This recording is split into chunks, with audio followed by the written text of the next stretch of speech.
जानकी पार्वती पिता महादेव। हे नाथ कृपा करो कष्ट हरो मेरा, हे नाथ कृपा करो कष्ट हरो मेरा। मैं तेरा दाता हूँ तू है मेरा देवा, मैं तेरा दाता हूँ तू है मेरा देवा। जय जय जय गणेश जय गणेश जय गणेश देवा। माता जानकी पार्वती पिता महादेवा। रिद्धि देत सिद्धि देत बुद्धि देत देवा, रिद्धि देत सिद्धि देत बुद्धि देत देवा। सुबह शाम शरण आए सफल के जो सेवा, सुबह शाम शरण आए सफल के जो सेवा। जय गणेश जय गणेश जय गणेश देवा।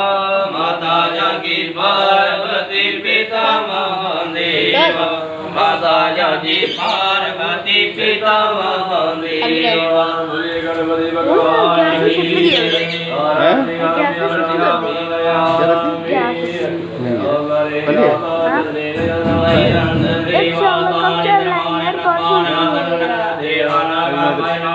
किसने कहा करने के लिए?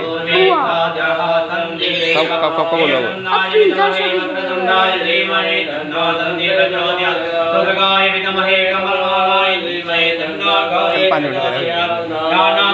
पुष्पाणि यथा कालोदमानि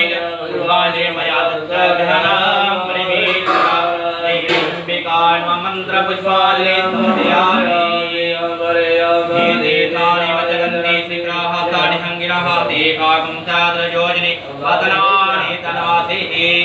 काम रक्ष रक्ष गणाध्यक्ष रक्ष त्रिलोक रक्ष भक्तानां भयं कर्ता त्राता भवान् मे मातृ कृपा सिन्धु खान प्रतिपरौ परतं भावरं देहि वाञ्छितवाञ्छितार्थं अनेन सबलादेन सबलादेन बदतु सदा मम। भगवान गणेश का प्रार्थना करनी है। भगवान गणेश सारा बोला जो कुछ कारोबार कुछ बता रहा था उधर में थोड़ी पूजा की थी, इसी स्वीकार करना और सारा काज हमेशा बात बनाए रखना और ऐसे अपना शुभ आशीर्वाद देना। आ गणेश्वराय वरदा।